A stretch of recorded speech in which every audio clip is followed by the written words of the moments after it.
ایک نبی کی توہین اور اللہ کے ساتھ شرک۔ شیعہ جب اپنے 12 اماموں کو یا 14 معصومین کا ذکر اس طرح کرتے ہیں کہ ان کو یہ بھی نہیں پتہ چلتا کہ ہم کس کی توہین کر رہے ہیں اور کیا اللہ کے ساتھ کوئی شرک تو نہیں کر رہے ہیں۔ یہ ہے شیعہ کتاب ہے 14 ستارے، اور اس کے صفحہ نمبر 2 پہ ہی لکھا ہوا ہے، مصنف نے خود لکھے پیش لفظ۔ تو دیکھیں کس طرح حضرت آدم علیہ السلام کی اس طرح سے توہین کی گئی ہے۔ لکھا ہے کہ ہوتے نگر ازل میں 14 ستارے ہادی، مٹی خراب ہوتی آدم سے رہنما کی۔ کس طرح کے الفاظ لکھے ہوئے ہیں حضرت آدم علیہ السلام کے لیے۔ پھر آگے 14 ستاروں کا ذکر کرتے ہوئے لکھتے ہیں کہ یہ وہ ذوات ہیں جو خالق کائنات کی طرح بے مثل اور بے نظیر ہیں۔ استغفر اللہ۔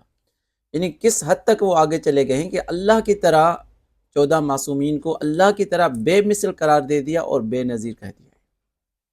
آگے پھر یہ بھی لکھا ہے کہ یہ جب عالم نور میں تھے، انہوں نے ملائکہ کو تسبیح و تمجید کا سبق دیا، جبرائیل کو علم معرفت سے بہرور کیا، آدم و حوا جو گرے ہوئے آنسوں کی طرح بے وقت ہو چکے تھے، انہیں شرف انسانیت میں توبہ کے ذریعے عروج بخشا۔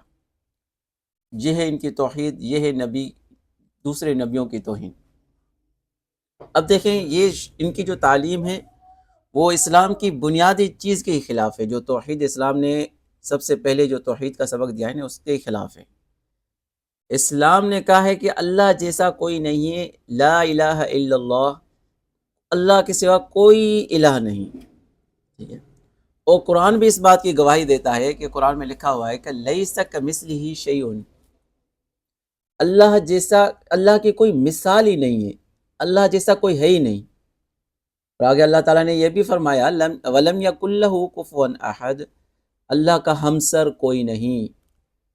جب اللہ کی طرف سے قرآن میں یہ تعلیم دی گئی ہے کہ اللہ جیسا کوئی نہیں، اللہ بے مثل ہے اور اللہ کا ہمسر کوئی نہیں ہے، تو یہ کیسے عقل بھی برداشت نہیں کرتی، عقل بھی تسلیم نہیں کرتی کہ کوئی مخلوق خالق کے برابر کیسے ہو سکتی ہے، چاہے وہ نبی ہو، ولی ہو، امام ہو، وہ اللہ اور خالق کے برابر کیسے ہو سکتے ہیں۔